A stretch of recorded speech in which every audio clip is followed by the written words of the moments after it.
All right, here we go. Okay. Yeah. Hey there, welcome to the Cause and Effect podcast, where we talk about the human stories and lives of entrepreneurs and changemakers. This is your host, Ryan Buchanan, and I'm here with my friend Kate Day, who is co-founder of a women's workwear company here in Portland called Dovetail Workwear. Welcome to the show, Kate.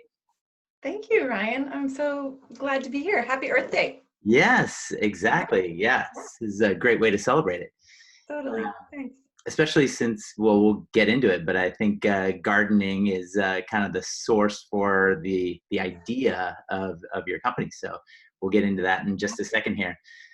So Kate, you and I met through your husband, Adam, who is also, he's kind of more entrepreneurial within like Nike and WeWork and some other companies more than you as an entrepreneur.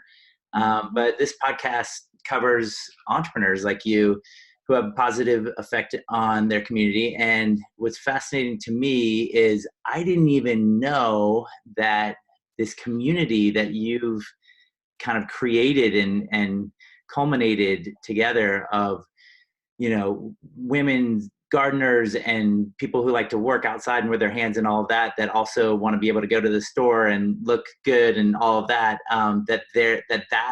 that niche is a pretty sizable community. So I just, to kind of ground us in what you do a little bit, can you just correct me on maybe I got your community a little wrong there, but also what is that origin story?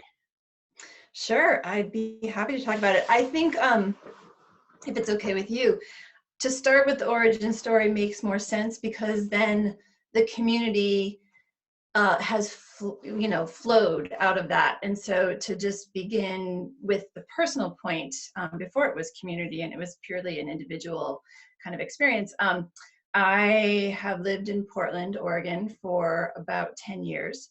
I grew up in New England, in Maine, and have lived in a lot of other places since, but landed here about 10 years ago with my husband and 2 kids. And we bought an old house in Southeast Portland and had a totally overgrown, abandoned yard.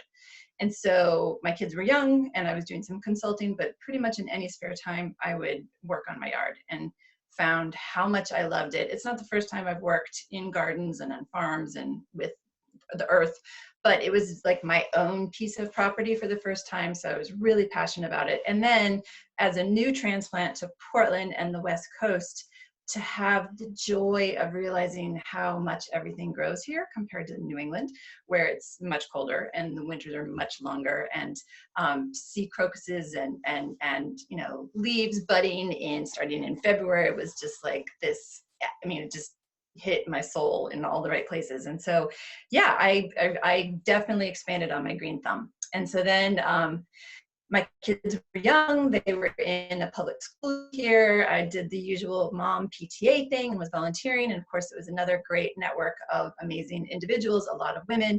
And we were working, together. And I was sitting in a meeting and met my friend Kyle, who's female. And we were chatting and quickly realized we were both really avid gardeners. And we kind of said to each other, oh, how cool, talked about stuff, said we should see each other's yards.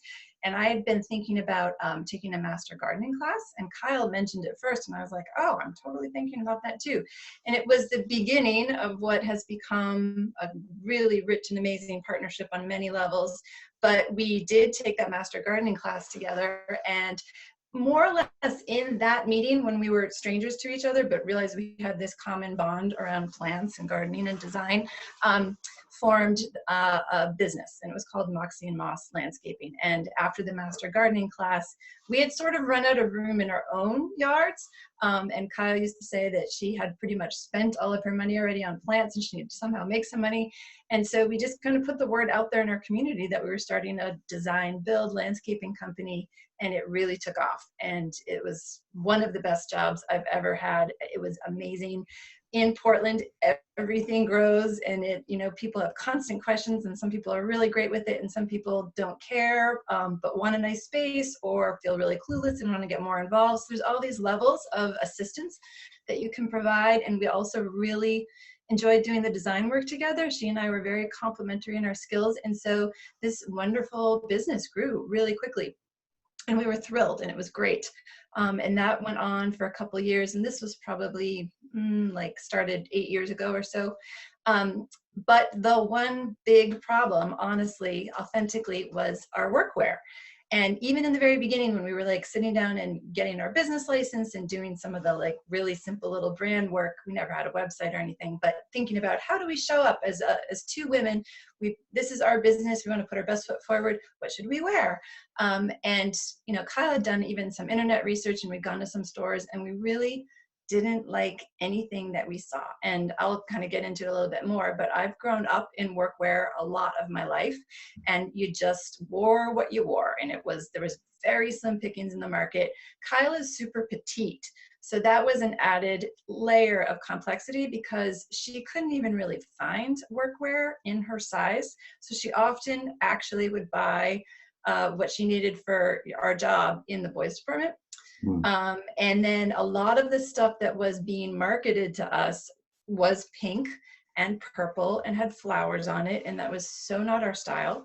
And we kind of found that offensive. And then when we went in workwear stores and you went to the women's section, it was a very different product. And, you know, in apparel, there's that phrase like pink it and shrink it.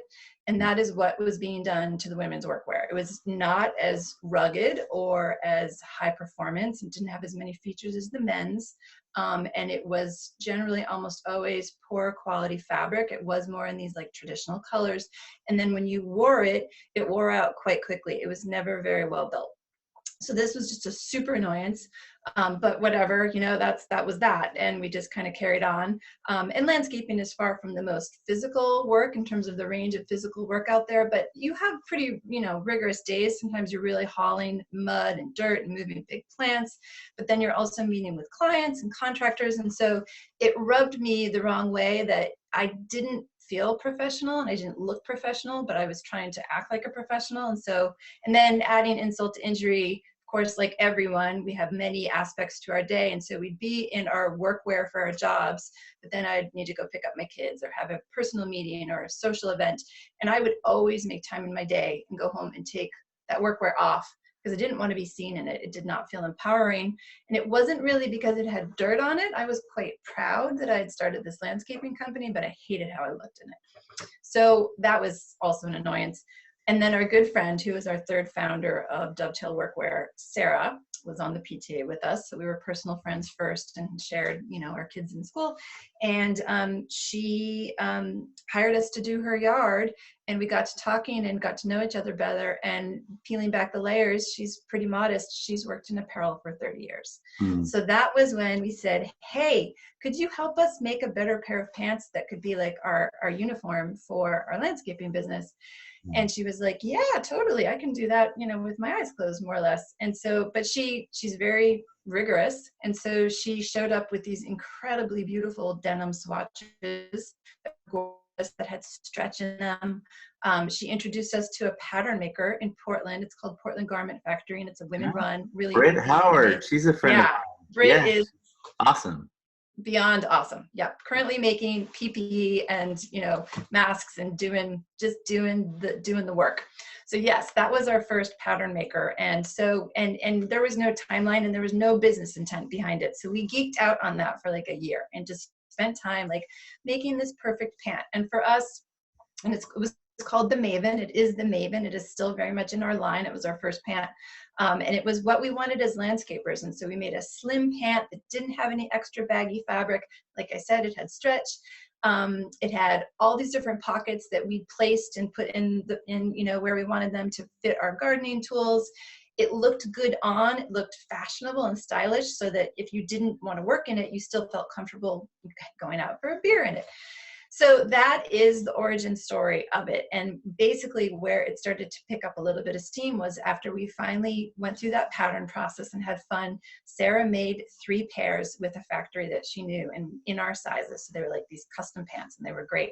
And then as soon as we went back to work wearing them, we would get stopped on the street or in nurseries or by friends and by a lot of strangers saying, what are those pants? Where did you get those? Like, what brand is that? And then they would tell their own story. And it was the exact same pain point and the exact same frustration. These were all women.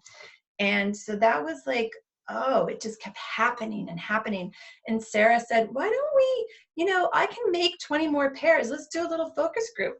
And, this works from our 3 vantage points, but how does it work on someone who's really tall or someone who's super petite but muscular? And what if a carpenter, what are they going to do with their tools? So it was the first kind of fit session, and mostly with women that we didn't know, and they were strangers. And what kind of moving now into, so that was really the beginning of what became Dovetail Workwear. So really quick, and this is from me as a man, not, men tend to be a bit more oblivious and like to oversimplify things. But I remember you and I were talking right when you were first, starting the company about 3 years ago.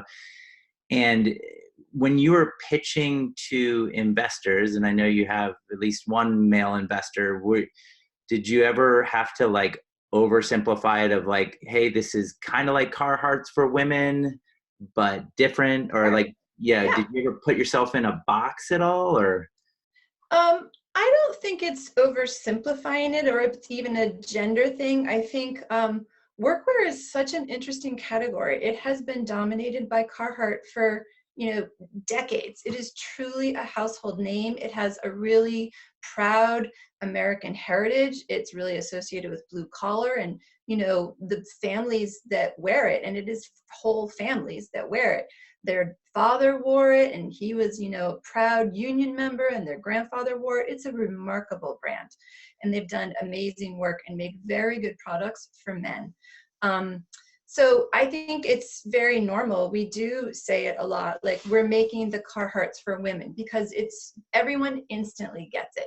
And it is amazing too how everyone who's ever had any experience, if they're female especially, if they've worn Carhartts, they also get why we've taken this on, because the issues around fit for women's bodies, true performance and durability are not there. And so they also are like, oh yeah, I get why you're doing this. There are some real shortcomings in the market. It's just not deep or wide enough for the variation of who is looking for and needing workwear now. And so that kind of, it's not simplifying it. I think it's helping people understand. I think there may be a simplified perception of who needs workwear. And that's been one of the thrills of being on this journey, is realizing, honestly, in its simplest form, workwear is for anyone who is on their feet. In our case, with our mission, it's really about giving women a piece of apparel or pieces of apparel that are tools for them. And how they define that tool is completely up to them. But if they're going to move their body, use their body, say they have tools, and a tool could be something as simple as your phone.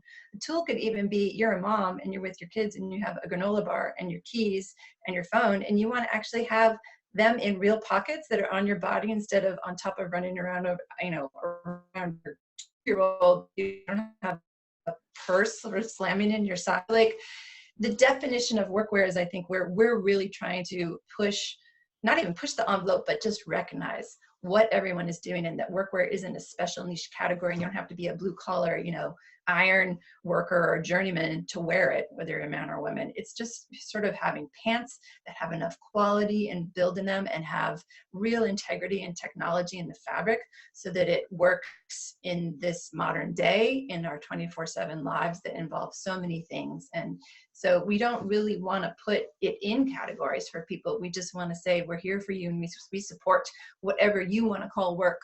So I'd say that's our approach to that. I can jump back and talk a little bit more about what the community means to us now, because that's been a big part of how our personal origin story sort of grew, and it's so much of the gas in our tank is around kind of this community of women doing this work. Yeah, if you could do that, that'd be great. I'd love to also hear just like one kind of surprising story of a woman from the community that was like gushing about the product, that you were like, oh, I didn't really think that, that type of person would be that into our brand, whatever, Yeah, we have a lot of great anecdotes. It's pretty amazing. It's kind of a lot of what keeps us going. So yeah, I think, sort of fast forward a couple years, from those really early experimental days, it just kept getting legs, so to speak. And so we would take another set of baby steps and make another tiny round of samples and put them on more people, and get feedback and learn more about what women were doing, and really kind of even as women, really taking in like the diversity of body types, the diversity of sizes. And that again is another thing, like I kind of alluded to with Kyle, is that even in fashion or in specialty apparel for women, the size range historically have been really, really limited. And so, the community aspect was so much about, we've met so many women doing such phenomenal physical work, which is really, widely interpreted, whether you're an artist or you're women in natural resources or you're a true hardcore tradeswoman. They all share female bodies, and yet really, really varied. And so one of the big things I think about the community was just that, like, we're trying to make apparel that is for women, and it's thought about by women, and it's thought about for women. And so much of our DNA has sprung from wanting to be in constant iterative research with our wear testers, who are now this big part of our community. Like, we don't want to make things in isolation at all. And there has been so much frustration in the past with women's workwear.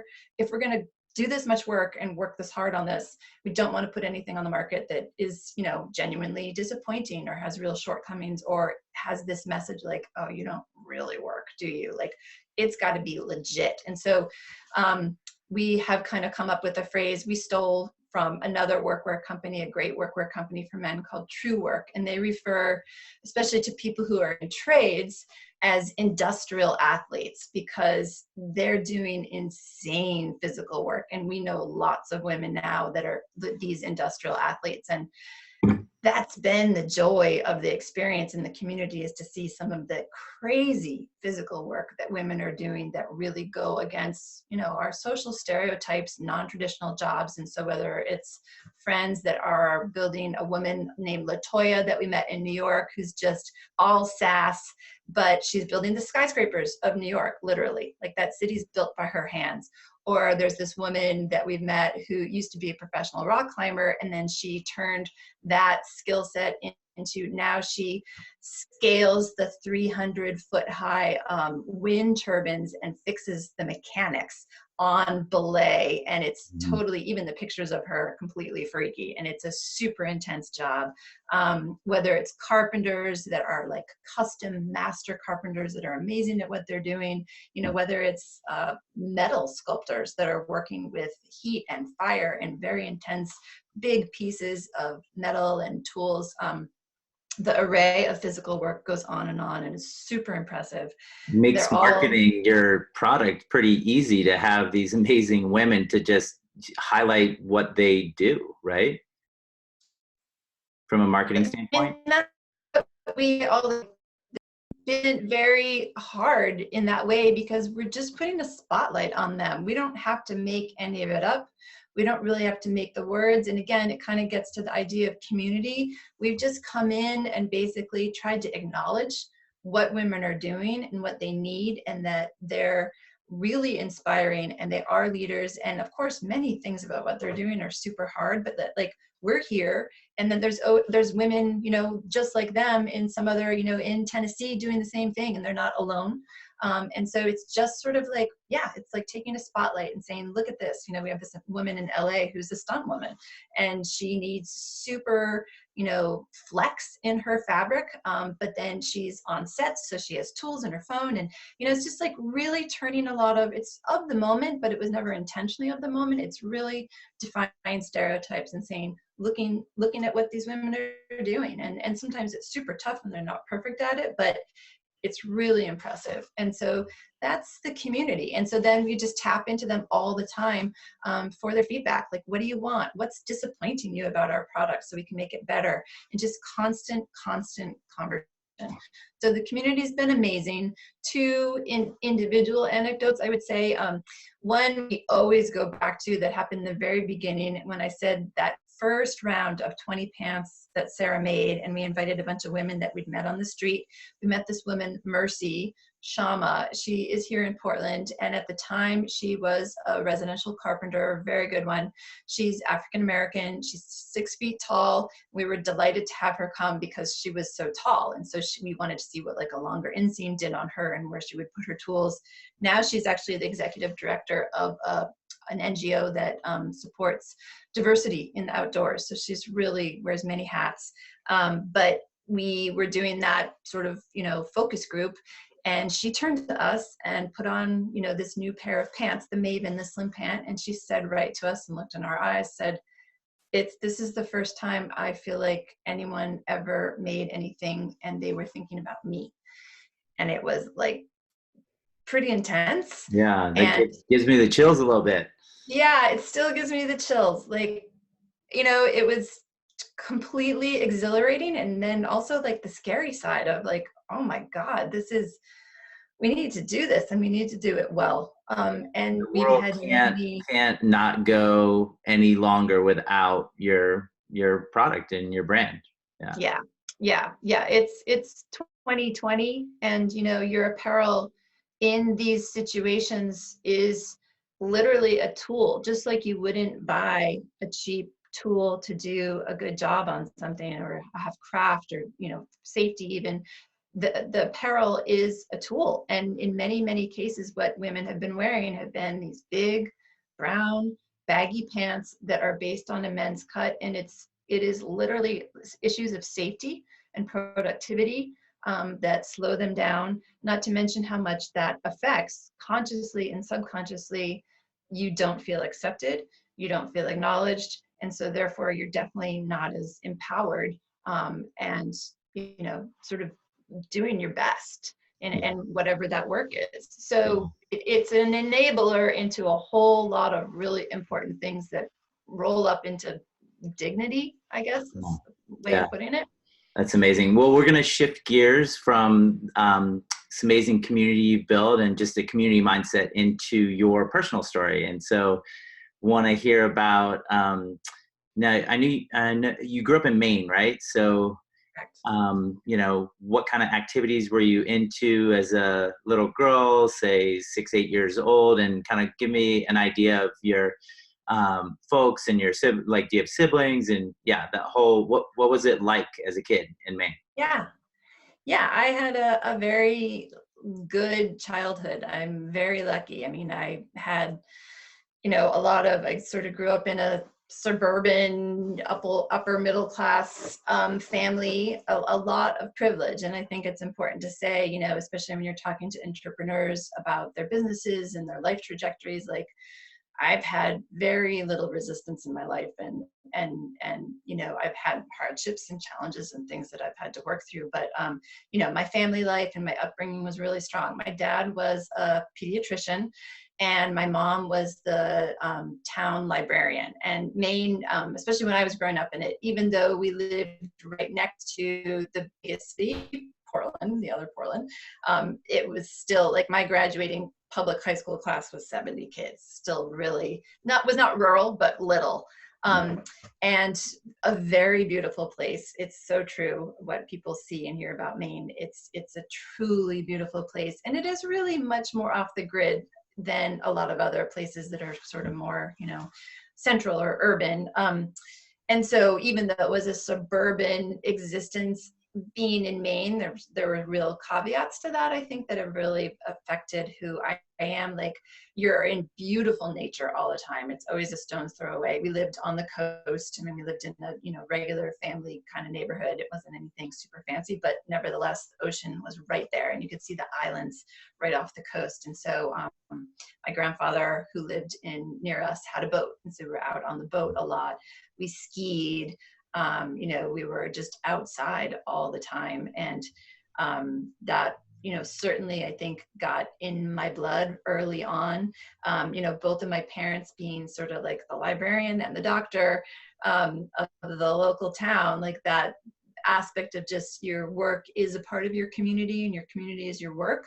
I think I couldn't have articulated that then, but that certainly was a very strong value. I have two younger brothers, and we had our dog, and I think I was shy. I loved books, and I think I was pretty independent from an early age. And education was really valued in my family. I think what did make a big impact was my dad's job.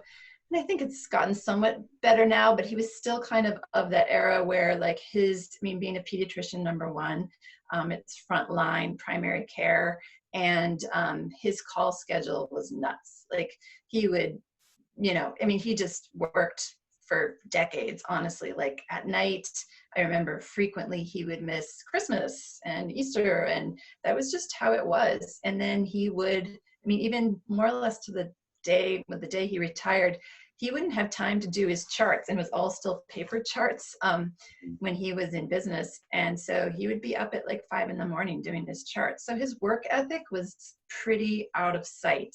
But that said, he's a super chill guy, or maybe it was like the yin and yang, like when he was off duty, he was pretty chill.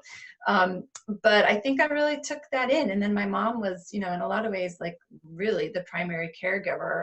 She didn't work when we were really young, but she totally held up the fort. And, I think moms often it's not glamorous, and sometimes you completely lose your mind in the process, but it was because of her that my dad was able to do what he did. And but I think also like the aspect of Maine that also has a lot to do with me, and again, I couldn't have put a touch point on it exactly growing up, but now I understand it is it's a really unique culture in terms of its work ethic. People work really hard, and they mostly work on the land, and they are very independent. Right? A lot on hard work.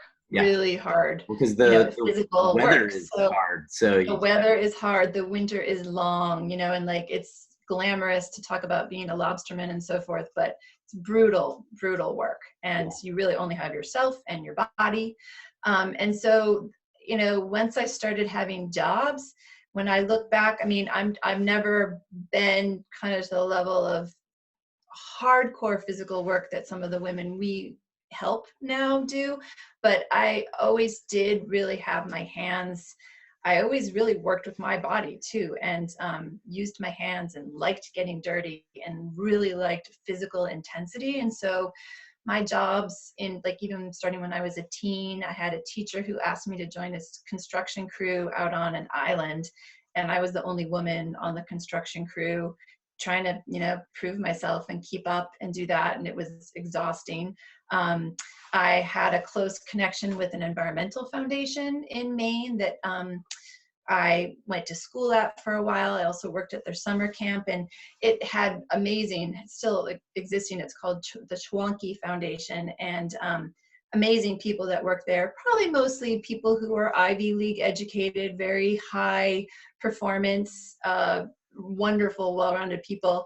And a lot of the kids my age were like the trip leaders and in leadership, but I was on the maintenance crew, and I kind of, I liked that. I helped run the farm. Later on, after college, I lived in Europe for a while, and it was a very amazing experience. I lived on a huge Tuscan estate.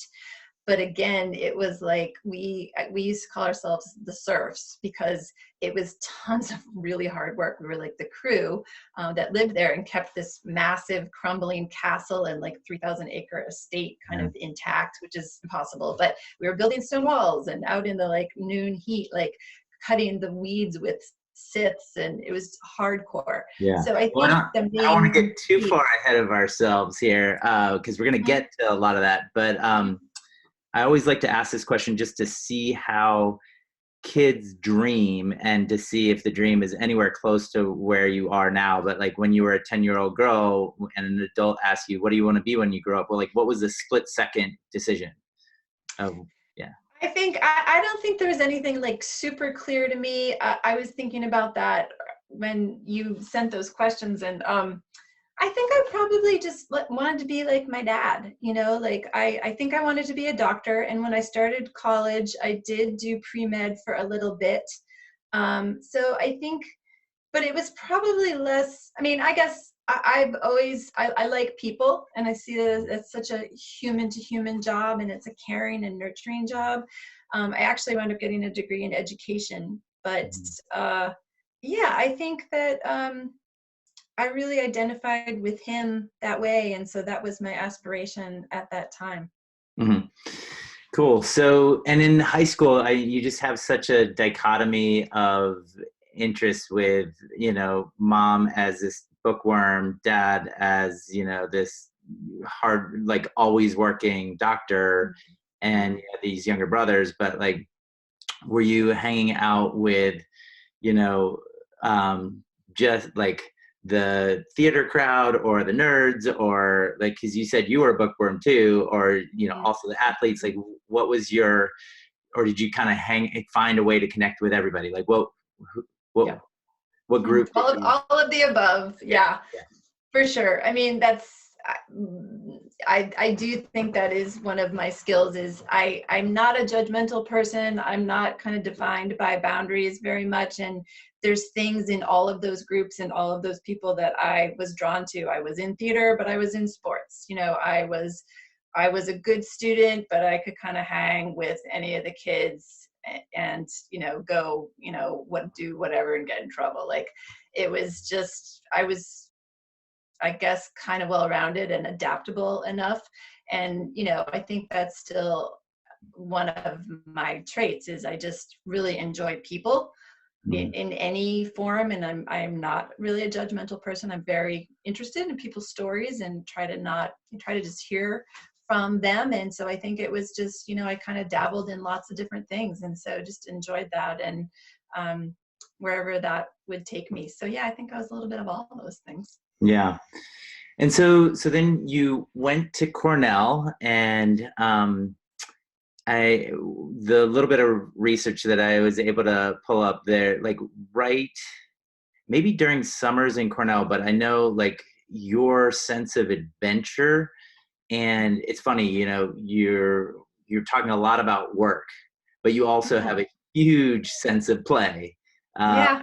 Because you ended up traveling. You were just mentioning that you were in Europe and lived there for a little while, and then over a 10-year period, you then traveled all around the world. And you lived in, was it Indonesia or? Indonesia for quite a while.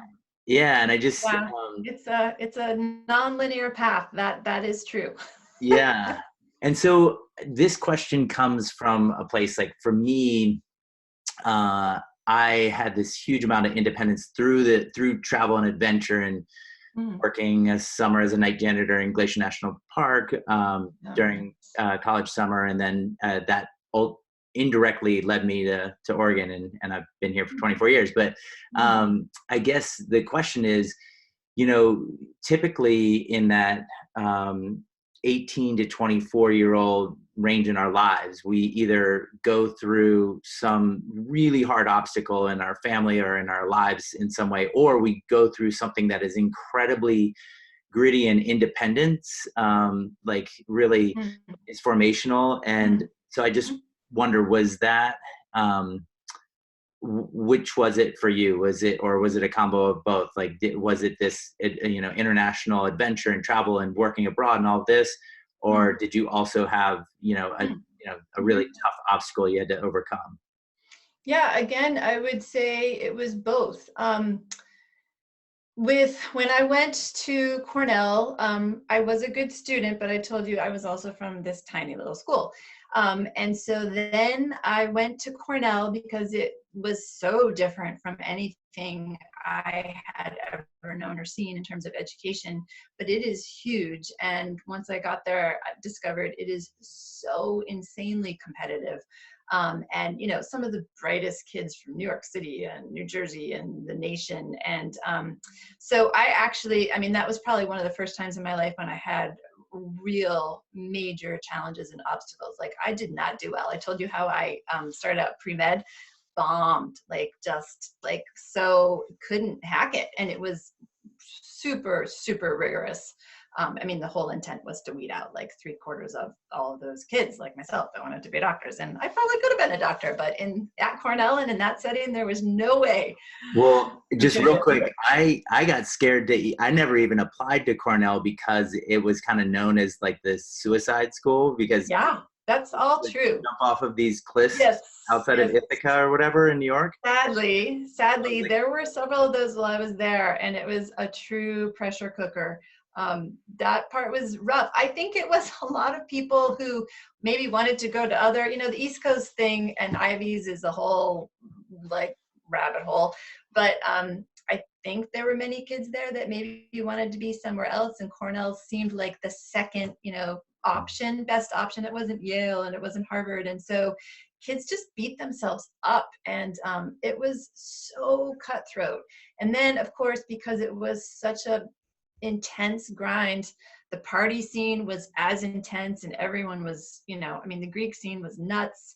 So it was a ton to navigate, and I'd never really failed at anything like that. And I was, a tiny little lost, you know, tiny fish in a huge pond. And, at a school of between, I think, undergrad and grad, it was like 15,000. And very high level. Like if you're really directed and know what you're doing, like you can get just an insane education there. It's world class. But it was too much for me. I made it through, and by the end got my sea legs. But I guess it's a way of saying, I did my first international travel, just like a lot of kids, if you're lucky enough to do it, my junior year, and I went to Australia. And I will never forget how, when I got off the plane and stepped out and smelled the Australian air, how different it smelled. Like even the moisture content and the smells and the heat, it was just like, oh, I'm not anywhere I've ever remotely been before. And then that was a super rich field experience. It was credits through the School for International Training, which is still around today and is a really applied program. And so we spent 3 parts in doing science in the Great Barrier Reef, doing out in the Great Barrier Reef, studying the reef. Then we spent a big section doing ecology in the Daintree rainforest up north, like just literally in the jungle, which was nuts. And then a sort of anthropological and law section, hanging out with Aborigines, learning from them. And so that was super amazing, blew that my mind. sounds amazing. It was incredible. And they tailor all of their programs really to the places that you are in. And so I loved it. And I felt like I was myself again, and just energized by so much learning. And I think that was the initial travel bug. And also because things had been so hard at Cornell, it was like a relief valve and like maybe assurance that like, oh, I am okay. There are things that I can do and do well, and there's other alternatives. And so then can I just when I pause graduated, for 1 sec? yeah. Do you, with this whole coronavirus and we can't travel, like I almost like teared up a little bit, just like imagining international travel in these like really authentic cultures and places. And like we were going to be in Africa for 3 weeks in a month here, and anyway, there's a ton of privilege and all that stuff. I totally get it, but like it is so enriching, that's the word you keep using, to be immersed in these amazing cultures in totally different countries. And I just like there's a moment of like I've been in my home for 5 weeks straight, and you're getting itchy. Well, I am lucky. We have a place in Black Butte, and I'm here, and it's amazing. But like, but yeah, just that experience in Australia that you just talked about, just like it just the richness, the learning, adventure. Those experiences are irreplaceable. Like you can't.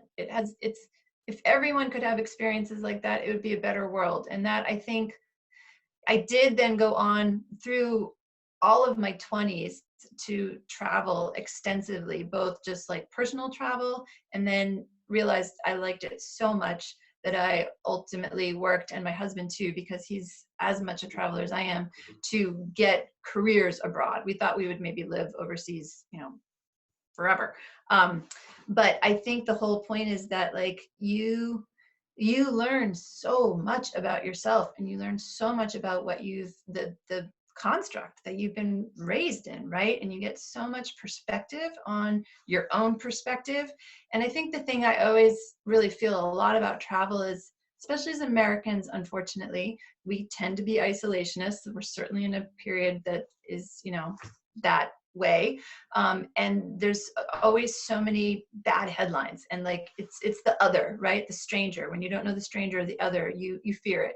But I've always found, I've been lucky enough, and not that, travel is always risk-free, it's not, but I've just had almost nothing but great experiences traveling all over the world. People are lovely. Humans are humans. Like, we all just want connection. Well, and when things go really wrong, those make the best stories ever. Yes, well, that is true. Yeah, in fact, when we were moving, Adam, my husband, when we were at the point where we were moving to Indonesia, which was where we actually had jobs, the day that my husband got on the plane to go was a day that the Australian embassy was blown up in Jakarta, and we were going to be living in Jakarta. And again, like, a lot of people called us and were like, "You're not going to go, right?" And we're like, "No, we're going to go." I mean, this wasn't the first time this had happened. And, the chances of that happening are low, and that is sort of the risk you take. And honestly, like, we never really had any experiences where we felt personally threatened.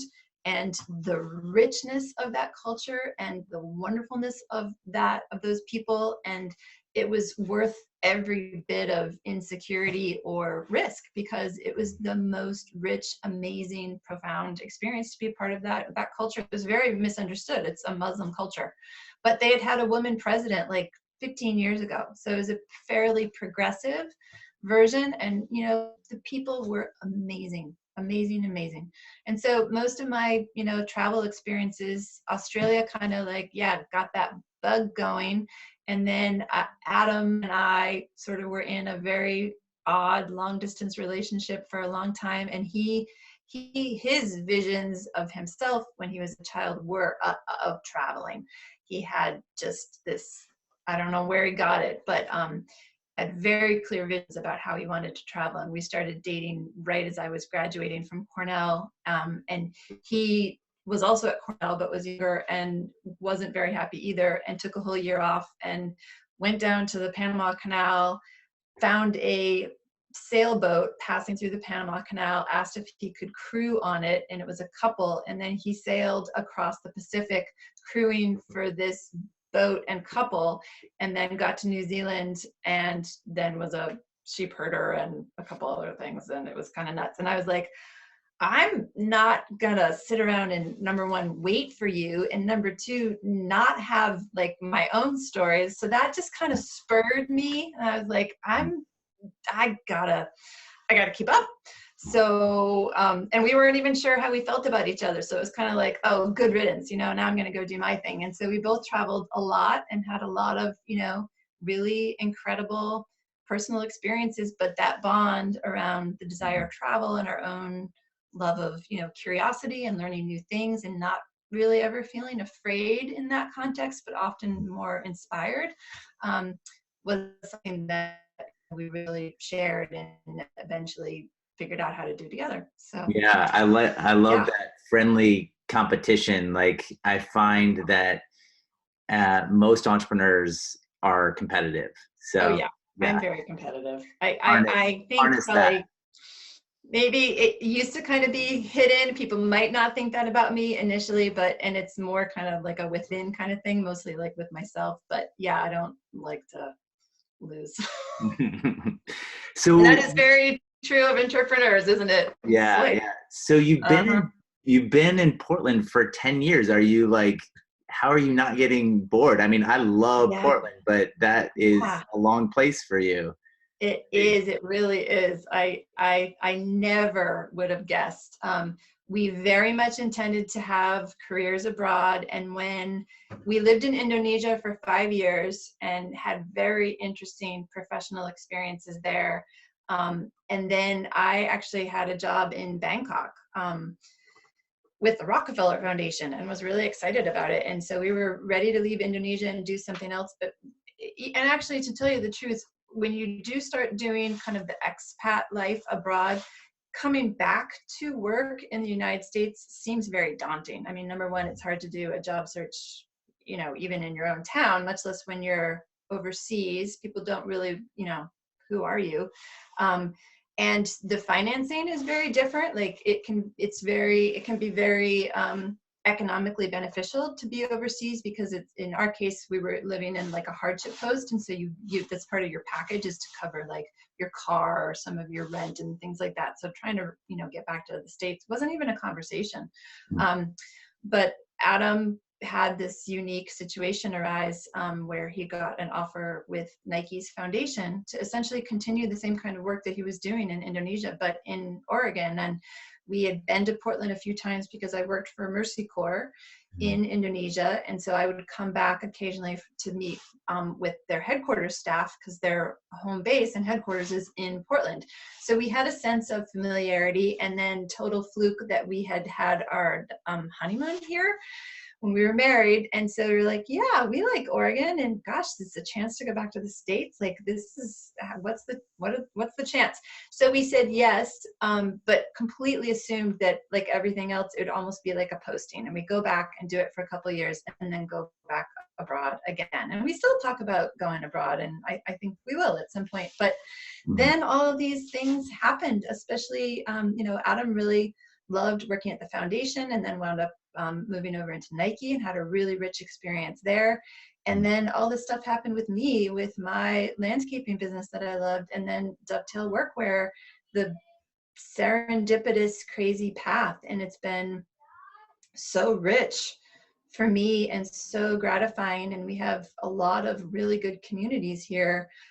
We don't feel, I don't actually mind. And, Portland's quirky enough and small enough that it feels fun. And, there's a lot of things to uncover. And I guess I've brought a lot of like enrichment and stimulation through starting this business. And so I don't feel bored at all. And Adam can kind of, keep himself pretty busy in lots of different ways. And so he's got some different job stuff, and we both work on our house and our yard a lot, and have 2 boys, and we just got a dog. And so we're always throwing something in the mix. Yeah. So, you early on, we talked a lot about the origin story, and then you and I talked a few days ago, and I think a lot of entrepreneurs, we always have in the back of our head, whether our, not just when we're going to exit the business, but also, God, the risk is getting higher and higher. Do we take on an investor and things like that? I know my sister is an entrepreneur. She runs Lunch Skins, and we've had conversations on the investor front and things like that. You actually did bring on an investor, and I just would love to hear about that. And, I think it lowers some risk, but it also is bringing on a business partner, which is its own risk and its own chemistry and all that stuff. So could you share a little bit about that? Yeah, I'd be happy to. I would say first and foremost, it's actually been a really positive thing for our business. Like you said, when we decided to join it's a kind of a non-traditional investment relationship, but it wasn't like VC money or angel funding or anything. We merged with Portland Product Works, which is owned by a guy named Sean Beers, who is an Oregon native and has had a lot of experience over the past 20 or 30 years working for Columbia. And then he oversaw a small fly fishing shoe company and has dabbled in a lot of different kind of business aspects, but also is a passionate entrepreneur, is very passionate about helping other people start businesses and thrive as business people. And so we, yeah, jumped off that cliff in fairly early days. I mean, we'd gotten maybe about a year in and had formed, it was actually previously, it was not Dovetail Workwear from day one. And because the whole thing was so organic, we never really had a name. And so it just became an extension of our landscaping name. Our landscaping company was called Moxie and Moss Landscaping. And then we were just calling the business Moxie and Moss Workwear. So we'd formed the Moxie and Moss Workwear LLC, the three of us, Sarah, Kyle, and I, about a year before we joined Portland Product Works. But we were at that stage where, you know, apparel is so capital intensive, and production is so complex, and global supply chains and just all the things, and needing, you know, better accounting and systems and logistics coming into play, bringing in product from overseas, and just many complexities. And so just the usual storyline of where are we going to get this money from, looking at second mortgage on our house. We'd sort of been diverting. Sarah had been a consultant. Kyle and I had continued to do landscaping, but those hours were diminishing as the hours for the workwear company were going up. And we've taken sort of all of our revenue from those individual, you know, enterprises and put it right back into the company. But it was not nearly enough. And we were going into our first, or maybe we were through our first production run. And just coincidentally, we were in an entrepreneur support class that's hosted still by Prosper Portland, which is the, you know, Portland Development Commission. And Sean is one of the regular facilitators of it. He's done it for a long time, and we didn't know him at the time. And Sarah was in one of the first couple of meetings, and she came back to one of our regular, you know, work sessions in my garage, which is where we kind of did everything. And she's like, yeah, I met this really interesting guy, and he is really interested in women's workwear and seems to know a lot about it. And, you know, we were also talking to investors at the time, and pretty not surprising. I mean, there's not a lot of people that get really excited about investing in apparel. It is not your 10X very niche by any means. And then you say women's workwear, and most people are just like, what is that? Are you talking about like office suits, you know? And so that was, you know, we were pitching, and, you know, the whole song and dance, and not getting anywhere. But then suddenly there was this guy who actually understood it quite well, and we started having meetings with him. And he is a fascinating person. He is a convicted felon, and he was a major drug dealer for quite a few years in his 20s, went to jail, but then just realized that wasn't really what he actually wanted to do. He's super sharp, and he taught himself law. And I think it was one of the first cases where he applied for the bar, and it went to the Supreme Court, and they ruled that he would be allowed to, you know, pass the bar despite having a felony. And he had at that point gotten a job at Columbia, and was there and worked very closely with Tim Boyle, and learned a ton, and then went on to do these other businesses, and then ultimately formed Portland Product Works to essentially be a business incubator. He does a bunch of, has done a bunch of shoe licensing ventures, but then also was interested in bringing a brand in to help grow it. And so through all of our conversations, you know, he had a tiny little team of people. He is an accountant and a lawyer. He had a logistics person already for his other stuff that he was doing. He had a graphic designer, like all the things that we needed, that we knew we needed to go out and try and find. He had systems, I mean, go to market. We didn't even, you know, Sarah, of course, probably knew what that was, but we certainly weren't practicing that. And he was like, if you guys want to really take off, I want to do this with you. And we're going to sit in the same room every day, do really about work. And this isn't going to be me, you know, touching base quarterly or having a meeting. Like, we're going to do this and build this company together. I believe in it 100%. And I want to go the distance and have us all, you know, basically be our work family. And that is exactly what has happened. And he's strong-willed and you're strong-willed. So how does that work? Yep. It's a cast of characters. It works. I mean, we are all old enough and wise enough to not take it too personally. he believes in conflict in the workplace, but in a productive way. Like everyone's voice is authentically respected and heard at the small table that we sit at. Everything is more or less jointly decided.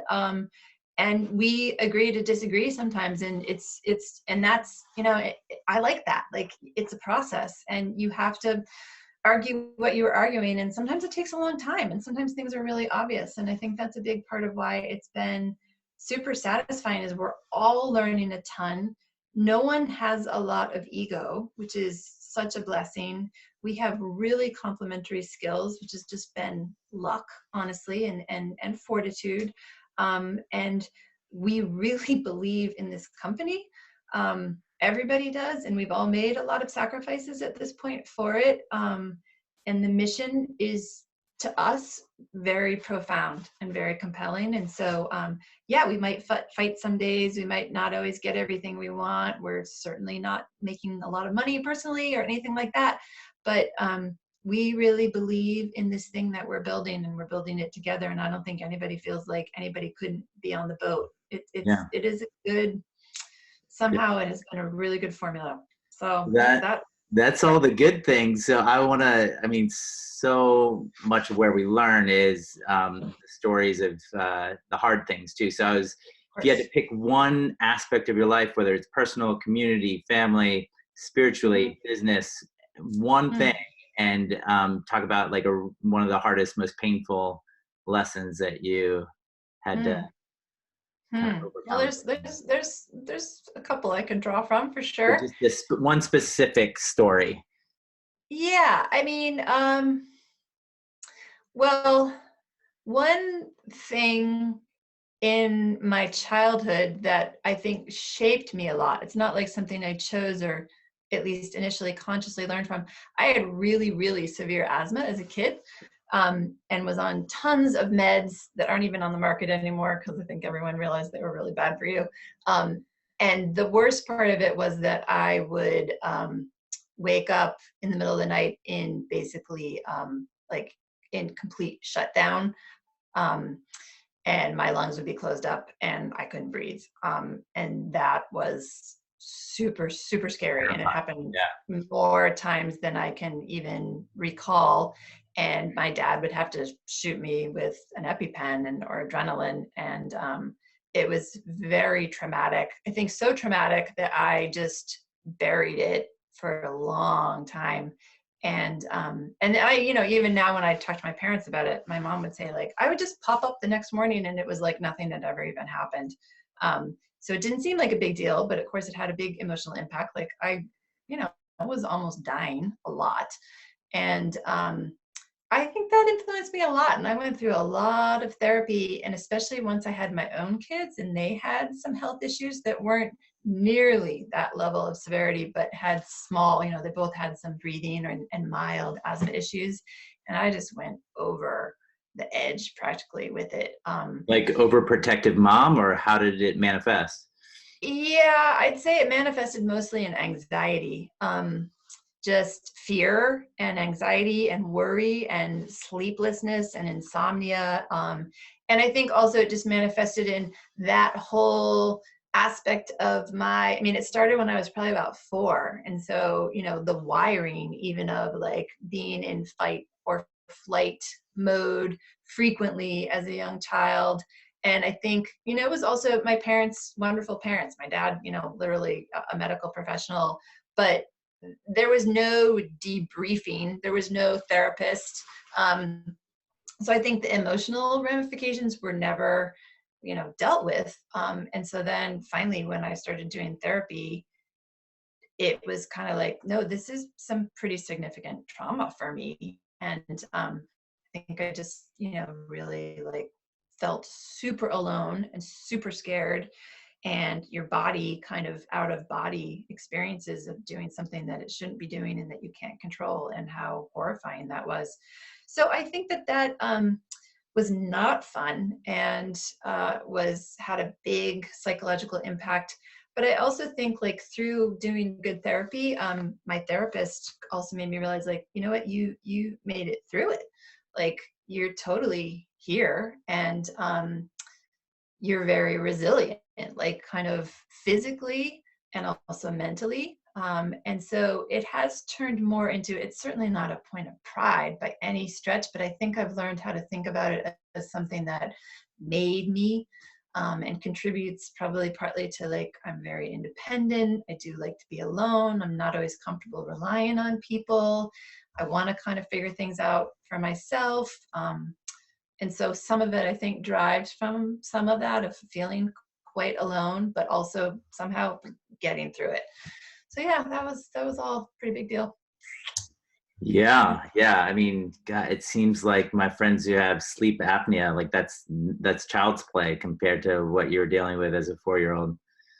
Yeah, it went on until I was a teenager, so long time. And it would happen a couple times a year. It wasn't like it was happening nightly by any stretch, but it was, yeah, it was super traumatic. And then to see things really play out once I had my own children, both in myself and then my fears as a mother and wanting to be the protector of my children. Mm. Um, and yeah, it's just, complex aspects of your psyche. Mm-hmm. Would Why? you? So my last question is, I always find it fascinating to, and maybe it's the same thing that you just mentioned for you, but some life moment that happens in the first 25 years of our life that it's not a surprise where you are now, like as a Mm-hmm. successful entrepreneur of Mm-hmm. Dovetail, and Mm-hmm.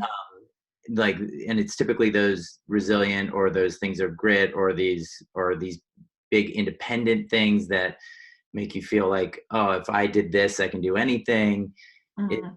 do you feel like some of what do you think you attribute that to? Is it travel? Is it Yeah, I mean, your I don't, asthma? hopefully it doesn't sound naive or even egotistical, but I'm not, at this point, finally in my life, I'm not very afraid of many things. Like, I'm not afraid to try things, and I don't feel, and, uh, I can go head first into a lot of things, and being in spaces of, like, mental personal risk, or, outside your comfort zone, or knowing you're not good at something, or being in a sphere that's not your, like, who you are, or where you thrive. I think just a lot of stuff in my life, the travel aspects, failing at things, doing hard physical work, having some really significant physical health challenges, but getting through all of it has rolled up into, I guess, just like a inner confidence and excitement, even about, like, when things are challenging. It's probably going to be okay. Like, I can handle it. Even if I don't know how I'm going to handle it, I can probably handle it. And so I think that, especially when you're in a business like this right now, and pretty much everything is no idea what's next, going to put on another new hat, roll up my sleeves again, try and persevere, keep working really hard, really deep. Like, that's not, that's, I relish it.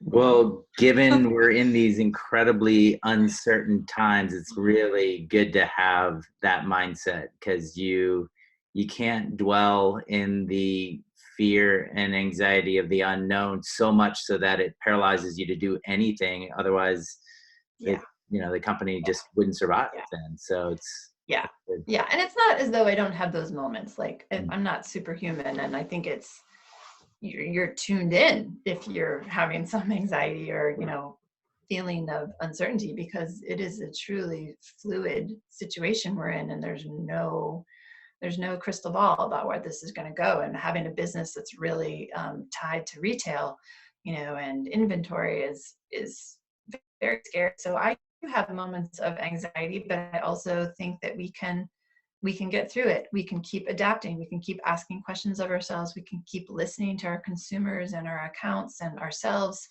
We just have to be nimble and keep trying, and be open. So working through the anxiety, I guess, is just the best way to Yeah. handle it, right? Well, Kate, it was so great. Such a pleasure to have you on the show, and glad that you're now part of the Cause and Effect community. felt very lucky. Thanks a Yeah, lot. yeah. That was a So really really, fun conversation. yeah, and looking forward to more as we do our monthly digital happy hours with that Cool. group, and excited for our audience to watch this and listen to this and see some old photos of you throughout your life. So that'll Oh, be yeah. Yep. Got those teed up for you for some entertainment, if nothing else. awesome. Well, Thanks thanks for for the being on the show. opportunity, Ryan. Yeah. Thanks a lot. All right. Cheers. Okay.